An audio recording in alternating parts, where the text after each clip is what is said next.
Итак, у меня 4 конверта, 4 разных конверта. Один пойдет в МТС, в отделение ФССП в Химки, в Главное управление ФССП и судебный участок для мирового судьи. Будут сделаны 4 запроса на одну и ту же тему. Значит, я уже предварительно распечатал трек номера ко всем отправлениям и также приобрел советские марки. 2 марки будут клеиться на документ, и 1 марка будет клеиться на почтовый конверт. Так, марочки мы убираем. Они нам пока не нужны. Персональные данные физлица я скрыл. Все остальное я зачту. Судебный участок номер 229, района Чертаново, Центральная, адрес 117570, город Москва, улица Красного Маяка, дом 13Б. Мировому судье судебного участка номер 229, района Чертаново, Центральная, города Москвы. Дата составления 4.07.2022 года. Регистрационный номер АА 0001 04 07 2022 МР. Ходатайство об ознакомлении с материалами дела. 30 июня 2021 года вынесен судебный приказ номер 2-973/21 по иску от ПАО «Сбербанк России», адрес взыскателя 117312, город Москва, Вавилова, улица, дом 19. Предмет исполнения: задолженность по кредитным платежам, кроме ипотеки, в размере 446 641 рубль 8 копеек, в валюте по ОКВЭД 643. Судебный приказ еще не исполнен, так как долгов перед ПАО «Сбербанк России» не имею.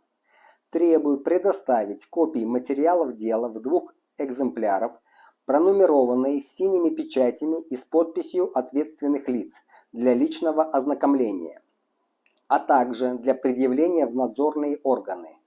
Направить копии материалов дела необходимо посредством почтового отправления по адресу: почтовое отделение номер 143-005, город Одинцово, Можайское шоссе, дом 141, до востребования. Копии оригинальных правоустанавливающих документов оформить в соответствии с действующим указом Президиума Верховного Совета СССР от 4 августа 1983 года за номером 9779-Х о порядке выдачи и свидетельствования предприятиями, учреждениями и организациями копии документов, касающихся прав граждан. В 3-й редакции от 22.03.2010 года. Если у вас отсутствуют запрашиваемые документы, то от вас сразу должна поступить информация об их отсутствии с указанием причин их отсутствия. Может быть утрачены, сожжены, переданы, никогда не существовали, так как действуют в советском правовом поле и на территории СССР и прочее. Настоящий запрос является юридически значимым, имеет общественную значимость на международном уровне и будет приложен к регрессивным искам. Сообщению о преступлении в соответствии с пунктом 43 статьи 5 применяемой УПК РФ. Основами уголовного законодательства Союза СССР и РСФСР для решения вопроса об уголовном преследовании. Полученные в ходе проверки сообщения о преступлении сведения могут быть использованы в качестве доказательств в соответствии с пунктом 1.2 части 1 статьи 144 применяемого УПК РФ. Неисполнение законного требования будет являть все признаки состава преступления согласно статьи 140 Уголовного кодекса Российской Федерации. Предусмотрена уголовная ответственность за неправомерный отказ от должностного лица в предоставлении собранных в установленном порядке документов и материалов, непосредственно затрагивающие права и свободы гражданина, если предоставление гражданину неполной или заведомо ложной информации. Если эти деяния причинили вред правам и законным интересам граждан, наказывается наложением штрафа в размере 200 тысяч рублей, либо лишением права занимать должность на срок от 2 до 5 лет.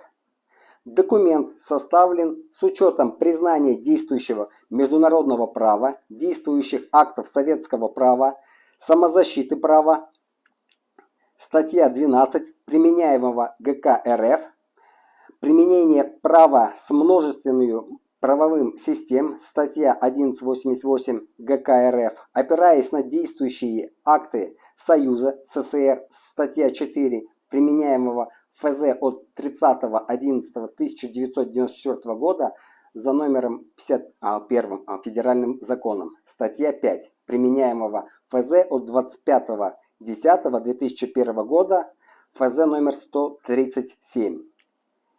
Демаркацию государственных границ 1945 года, договоры о демилитации государственных границ. Глава 5, статья 23 действующего указа ООН в 2 оригинальных экземплярах.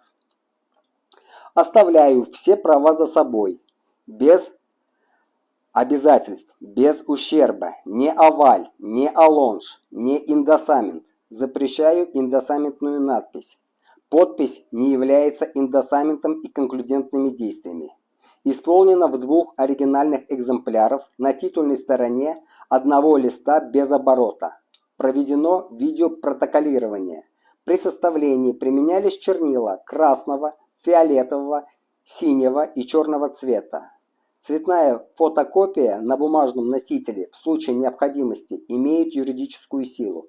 Служит и предназначена для предъявления ее в надзорный орган, в том числе и в надзорном органе по урегулированию прав международного уровня. Здесь будет роспись, не приказу, возврату не подлежит. Будем клеить 2 марочки, одну снизу, одну сверху. Клеим 2 марки. Номинал марок от 4 копеек. Снизу и сверху. В поле расписываюсь.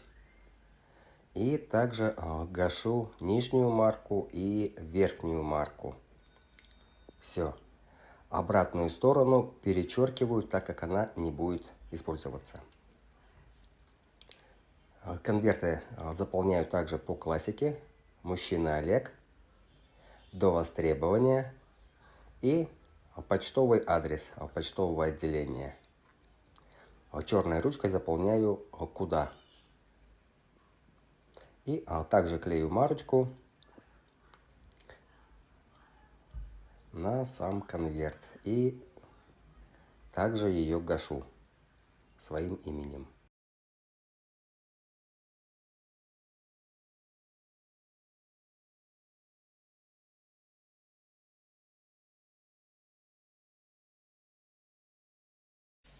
Итак, некоторые спрашивают, как еще получить. Я везде дописал свой почтовый адрес, e-mail'овский. Вот.